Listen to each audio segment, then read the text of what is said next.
You know the drill. You canceled your streaming subscriptions. You buy your chicken in bulk and freeze it in the garage. You skip the morning latte. You've been careful for years, following all the rules of personal finance exactly the way you were told.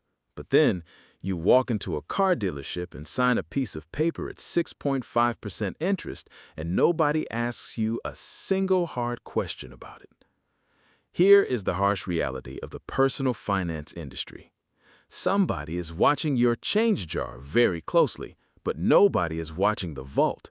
If you've done everything right with your money, but still feel like you are quietly losing ground, this video is for you. Today, we're breaking down the biggest myths in personal finance. And here is the rule for the next 15 minutes. A myth doesn't survive because it's wrong. It survives because it's cheap to repeat, and because somebody makes money when you repeat it.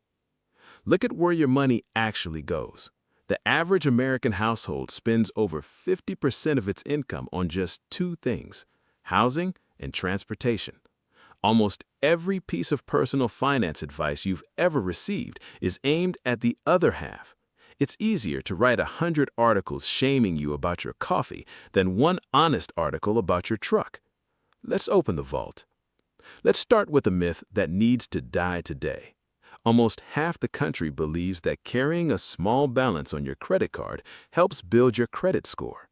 It doesn't. It never did. Your credit score is primarily made up of two things: your payment history and your amounts owed, which is your credit utilization. When you carry a balance, you are actually raising the exact number you should be trying to lower. FICO says this in its own documentation, and the Consumer Financial Protection Bureau lists this as an outright myth. The trick to building credit is having an open card with low reported utilization, which you get by paying it off in full. By carrying a $2,000 balance on purpose, you are likely paying around 22% in interest. That's over $400 a year, forever. It's like paying for a gym membership you never use, for a gym that doesn't even exist. Now for the one that gets people really emotional. Renting is throwing money away, and buying a house is the ultimate investment. Listen carefully. Renting is buying housing. Owning is buying housing. Either way, you are buying housing. Historically, American real estate as an investment is incredibly unremarkable. After adjusting for inflation, real home price growth sits at roughly 0.5% a year across more than a century. 0.5%. That is a houseplant that grows one leaf a decade and still expects you to water it every single Saturday. And that 0.5% comes before the hidden cost nobody puts on the listing. Property taxes are 1 to 2% annually. Maintenance is another 1%. Home insurance has skyrocketed in recent years. Oh, and in your first few years of a 30-year mortgage at today's rates, your payments are almost entirely interest. That's just rent you pay to a bank instead of a landlord. Now, you might say, but homeowners are richer than renters. You're right. But it's not because a house is a magical asset. It's because a mortgage is a forced savings plan you cannot skip. It freezes your housing cost against inflation. Renters who diligently invest the difference in cost actually beat homeowners financially. It's just that most renters don't do that. Buying a house is a great behavioral choice, just not the ultimate financial one you were sold. Next up, the investor who is sitting on $50,000 in cash, waiting for the market to dip because it's at an all-time high. Here is the truth. All-time highs are not a warning light. They are the resting state of a functioning market. The penalty for buying at the absolute top? Historically, there isn't one.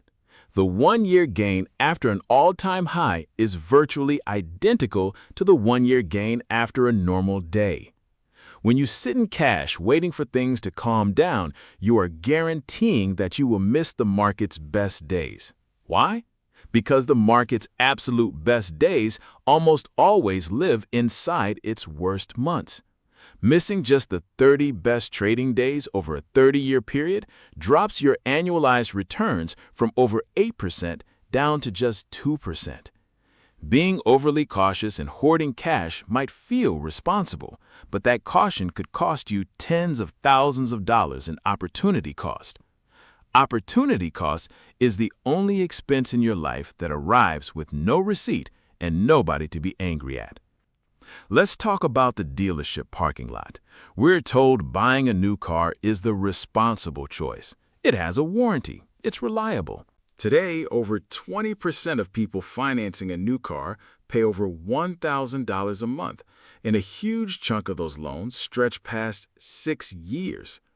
Let's look at an average $767 monthly payment at 7% interest over 30 years. If you took the difference between that ridiculous car payment and a reasonable $300 payment on a reliable used car and invested the rest, over 30 years, that difference is worth over $500,000.